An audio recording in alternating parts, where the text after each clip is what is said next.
Hello students, আমি Moumita ma'am. আশা করি তোমরা সকলে খুব ভালো আছো। Welcome back to our channel. Students, আজকে আমি তোমাদের second semester major political science থেকে যে স্বায়ত্তশাসন বা যে লোকাল গভর্নমেন্টের টপিক আছে সেখান থেকে আজকে ক্লাস নেব। আজকের ক্লাসটা বেসিক্যালি স্থানীয় স্বায়ত্তশাসন ব্যবস্থা বা লোকাল সেলফ গভর্নমেন্টের যে গড়ে তোলার কারণগুলি নিয়ে আলোচনা করব মেইনলি, ঠিক আছে?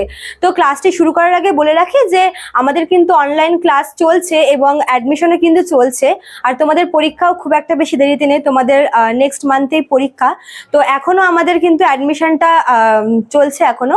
তোমরা যারা আমাদের কাছে পরীক্ষার আগে আর কি অ্যাডমিশন নিতে চাইছো, যারা পড়তে চাও আমাদের কাছে অনলাইনে যুক্ত হতে চাও, তারা কি করবে, তারা আমাদের হেল্পলাইন নাম্বার যে দেওয়া আছে, দেখো কর্নারে দুটো নাম্বার দেওয়া আছে। একটা হচ্ছে 6295916282 আর একটা হচ্ছে 7076398606। তোমরা যে কোনো একটি নাম্বারে যোগাযোগ করে আমাদের সাথে যুক্ত হয়ে যেতে পারো, ঠিক আছে? এবং আমাদের কোর্স ফি সেটা হচ্ছে মাত্র 999 টাকায় রাখা হয়েছে এবং তোমরা কিন্তু এই টাকাতে পুরো প্যাকেজটাই পেয়ে যাচ্ছ।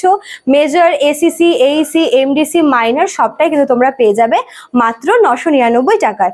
এবং আমাদের কোর্সের যে ডিউরেশনটা সেটা আমাদের জানুয়ারি মাস থেকে শুরু হয়েছে, 5 মাস আমাদের চলছে অলরেডি ক্লাসে, 6 মাসের আমাদের কিন্তু টোটাল কোর্সটা, ঠিক আছে? তো চলো টপিকে ফিরে আসি। দেখো, যেটা বললাম শুরুতেই যে আজকের টপিক হচ্ছে স্থানীয় স্বায়ত্তশাসন ব্যবস্থার গুরুত্ব, মানে কি কোন কাজগুলি বা কি কি কাজ, কোন কোন ভূমিকা পালন করে এই ব্যবস্থাটা, ঠিক আছে? দেখো, প্রথম যে পয়েন্টটা রয়েছে সেটা হচ্ছে স্থানীয় সমস্যার সমাধান। দেখো, এই যে লোকাল সেলফ গভর্নমেন্টটা, ঠিক আছে, যেটা হচ্ছে মেনলি আমরা বলতে পারি যে মফস্বল এলাকায় বা হচ্ছে গ্রামীণ অঞ্চলে যে স্থানীয় স্বায়ত্তশাসন ব্যবস্থা গড়ে ওঠে, এর মাধ্যমে কি হয় যে স্থানীয় যে সমস্যাগুলি হয়, মনে করো যে যখন আর কি রাজ্য সরকার বলো, এবার রাজ্য সরকারের পক্ষে কি হয় যে রাজ্যের আনাচে কানাচে পৌঁছে যাওয়াটা সম্ভব হয়ে ওঠে না, এবং সেই কারণেই বিভিন্ন স্থানীয় আর কি প্রবলেমগুলোকে সলভ করার জন্য কিন্তু এই স্থানীয় শাসন ব্যবস্থাটা গড়ে তোলা হয়েছে, ঠিক আছে? কেননা আমরা জানি যে দেখো যে প্রায় কিন্তু 80% লোকই হচ্ছে মফস্বল এবং গ্রামের লোক, ঠিক আছে? তো সেই সমস্ত জায়গায় অনেক প্রবলেম থাকে, এমন খুঁটিনাটি প্রবলেম যেগুলো কিন্তু সরকারের কান পর্যন্ত পৌঁছয় না। তো যেই কারণে এই সমস্ত স্থানীয় প্রবলেমগুলির সলিউশন হিসেবে কিন্তু এই লোকাল সেলফ গভর্নমেন্টটা রাখা হয়েছে। কাজেই স্থানীয় সমস্যার যে সমস্যাগুলি রয়েছে, যেরকম মনে করো যে গ্রামে রাস্তা সারাই করা, রাস্তা নির্মাণ করা, তারপর মনে করো যে হচ্ছে তোমার জলের ব্যবস্থা, বা মনে করো যে হচ্ছে আবর্জনা আর কি জমেছে সেগুলো পরিষ্কার করা, এই সমস্ত কাজগুলোর দায়িত্ব কিন্তু সেই স্থানীয় যে শাসন ব্যবস্থা রয়েছে তার উপরেই বর্তায়, ঠিক আছে? আচ্ছা, নেক্সট দেখো ক্ষমতার বিকেন্দ্রীকরণ। দেখো, একটা কথা রয়েছে যে গণতন্ত্রের মূল ভিত্তি কিন্তু হচ্ছে ক্ষমতা বিকেন্দ্রীকরণ, ক্ষমতাকে ভাগ করে দেওয়া, ঠিক আছে? ক্ষমতার বিকেন্দ্রীকরণ এজন্যই করা উচিত যাতে করে মনে করো যে যেহেতু গণতন্ত্রের একটা ভিত্তি বলা হয় একে, এবং এই বিকেন্দ্রীকরণের মাধ্যমে কি করা হচ্ছে যে স্থানীয় যে আর কি সমস্যাগুলো, এবং যেহেতু এই সমস্ত শাসন ব্যবস্থায় এই সমস্ত প্রতিষ্ঠানগুলিতে স্থানীয় লোকেরাই আর কি এই সমস্ত ব্যবস্থার আর কি অন্তর্গত হয়, যেহেতু তারাই এই প্রতিষ্ঠানগুলিকে চালায়, কাজে তারা কিন্তু এই সমস্ত প্রবলেমগুলো বেশি ভালো বুঝবে। স্থানীয় মানুষের সমস্যা আরেক স্থানীয় মানুষই বুঝবে, এবং যেহেতু স্থানীয় মানুষদের দ্বারাই হচ্ছে এই প্রতিষ্ঠানগুলি তৈরি হয়, কাজে কি ক্ষমতার বিকেন্দ্রীকরণ করাটা কিন্তু খুবই প্রয়োজন, এবং সেই জন্যই কিন্তু এই লোকাল সেলফ গভর্নমেন্টের গড়ে ওঠা, ঠিক আছে? আচ্ছা, 3 নাম্বার দেখো কি বলেছে, চেতনা বৃদ্ধি।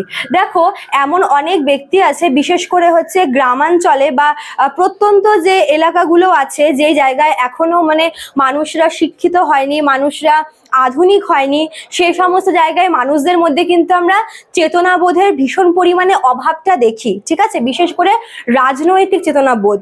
তো এজন্যই কি করা হচ্ছে, ওই স্থানীয় মানুষদের মনে এই রাজনৈতিক চেতনাবোধ গড়ে তোলার জন্যই কিন্তু এই স্থানীয় শাসন ব্যবস্থাটাকে গড়ে তোলা হয়েছে, ঠিক আছে? যাতে স্থানীয় মানুষদের মনে রাজনৈতিক চেতনা বা তারা যেন এই সমস্ত বিষয়গুলি সম্পর্কে অবগত হয়, তারা যেন ভালো করে বুঝতে পারে, সে কারণেই কিন্তু এই লোকাল সেলফ গভর্নমেন্টের গড়ে ওঠা, ঠিক আছে? আচ্ছা, তারপর দেখো 4 নম্বর পয়েন্টটা বলেছে জনগণের সরকার। দেখো আব্রাহাম লিঙ্কনের একটি খুব ফেমাস একটি উক্তি আছে, যেখানে বলেছে যে সরকার জনগণের দ্বারা জনগণের জন্য। ঠিক আছে, আরো একটু ডিটেলসে ছিল, সেটা আমি শর্ট করে তোমাদেরকে বললাম সংক্ষেপে। মানে যেখানে সরকার জনগণের জন্য তৈরি হচ্ছে এবং